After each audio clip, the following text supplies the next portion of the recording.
అందరికీ నమస్కారం. ప్రణవవాహిని ఛానల్కి స్వాగతం. మన భారతీయ సనాతన ధర్మంలో ప్రతి పండగకు ఒక గొప్ప ఆధ్యాత్మిక భావం ఉంటుంది. అలాంటి పవిత్రమైన పండగల్లో నాగపంచమి కూడా. ఈ రోజున నాగదేవతలను భక్తి శ్రద్ధలతో పూజించడం అనాదిగా వస్తున్న సాంప్రదాయం.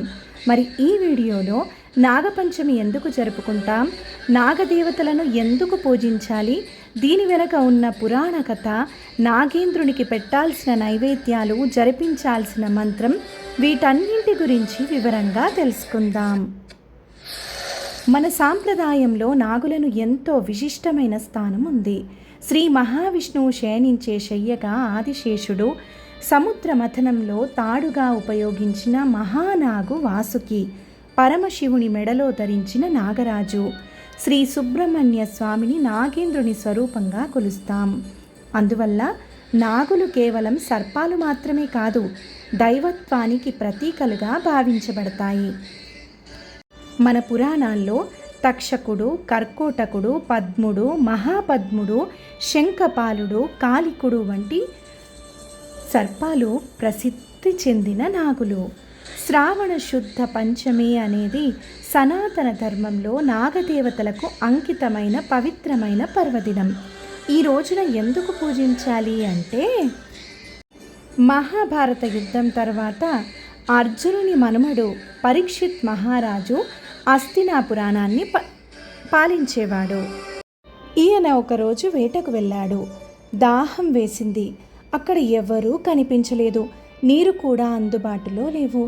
అక్కడ ధ్యానంలో ఉన్న శమీక మహర్షిని పిలిచి ఆయన స్పందించలేదనే కోపంతో చనిపోయిన ఒక పామును ఆ మహర్షి మెడలో వేశాడు పరీక్షిత్ మహారాజు.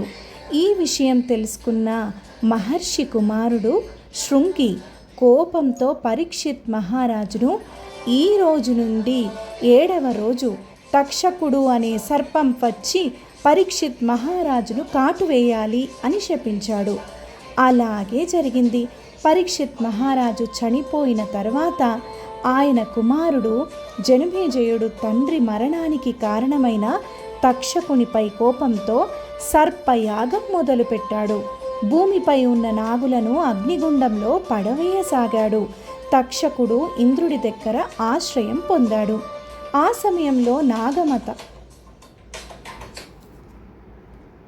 జరత్కారు కుమారుడు ఆస్తిక మహర్షి యాగశాలకు వచ్చాడు. ఆస్తికుడు గొప్ప జ్ఞాని, ధర్మపరుడు. అతడు జనమేజయుడితో, మహారాజా, ఒక్కరి తప్పు కోసం నాగజాతి మొత్తాన్ని నాశనం చేయడం ధర్మం కాదు. కోపాన్ని విడిచిపెట్టండి. పాండవుల వంశంలో పుట్టిన మీకు ఇది మంచిది కాదు అని చెప్పి జనమేజయుడిని శాంతపరిచాడు. ఆ మాటలతో జ్ఞానవంతుడై ప్రసన్నుడై సర్పయాగాన్ని నిలిపివేశాడు. దాంతో నాగజాతి అంతరించకుండా రక్షించబడింది. ఈ సంఘటన శ్రావణ శుద్ధ పంచమి రోజున జరిగిందని పురాణాలు చెబుతాయి. ఆస్తిక మహర్షి నాగజాతిని రక్షించిన పర్వదినాన్ని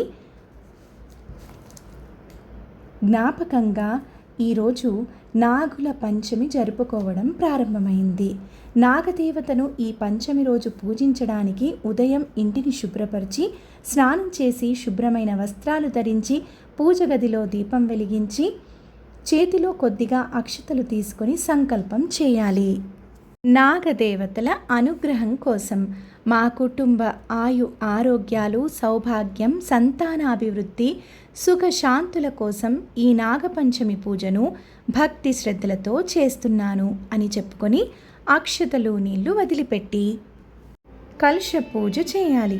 కలశంలోని నీళ్లు పువ్వుతో తీసుకొని దేవతలపై, పూజా ద్రవ్యాలపై చల్లాలి. ఇంట్లో నిత్య పూజ చేసుకోవాలి. కొందరి కుటుంబాల్లో దేవుని గదిలో దేవుళ్ళకి సమీపంలో గోడకి నాగులు దించి పూజించే సాంప్రదాయం ఉంటుంది. మరికొందరికి మట్టితో నాగులను చేసి దానికే పూజ చేసే ఆచారం.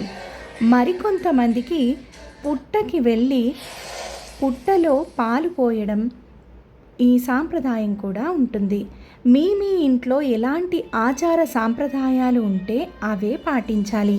నైవేద్యంగా చలిమిడి, కొందరు వడపప్పు, పెసరపప్పు, బెల్లం, నువ్వులు, పాలు, పండ్లు, కొబ్బరికాయ సమర్పించాలి. నవనాగ స్తోత్రం పఠించాలి. అనంతం వాసుకిం శేషం పద్మనాభంచ కంబలం శంఖపాలం ధృతరాష్ట్రం తక్షకం కాళియం తథా ఏతాని నవనామాని నాగానాంచ మహాత్మనం సాయంకాలే పఠేన్నిత్యం ప్రాతకాలే విశేషత అనే స్తోత్రాన్ని పఠించాలి. అనంతరం హారతి ఇవ్వాలి.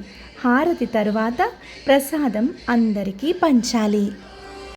మీ ఆచార సాంప్రదాయం ప్రకారం పుట్ట దగ్గరికి లేదా నాగదేవాలయానికి వెళ్ళి అక్కడ కూడా పుట్టలో పాలు, నీళ్లు పోసి పూజించాలి. మల్లెపూలతో పూజించడం చాలా విశేషం. ఇంట్లో ఉన్న వారందరి పేర్లు మనసులో చెప్పుకుంటూ పాలు పుట్టలో పోయాలి. పుట్ట మట్టిని వీలైతే బొట్టుగా కొద్దిగా పెట్టుకోవాలి. పిల్లలకు కూడా పెట్టాలి. జంట నాగుల విగ్రహానికి అభిషేకం చేయాలి. పసుపు, కుంకుమ, అక్షతలు, పాలు, పూలు, పండ్లు, చలిమిడి, వడపప్పు, పెసరపప్పు, బెల్లం, నువ్వులు, జొన్న ప్యాలాలు కూడా పెట్టే ఆచారం ఉంది.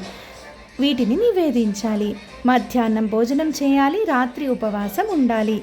నాగపంచమి రోజున కోయడం, తరగడం, దంచడం, విసరడం, రుబ్బడం, భూమిని తవ్వడం చేయకూడదని పనులు.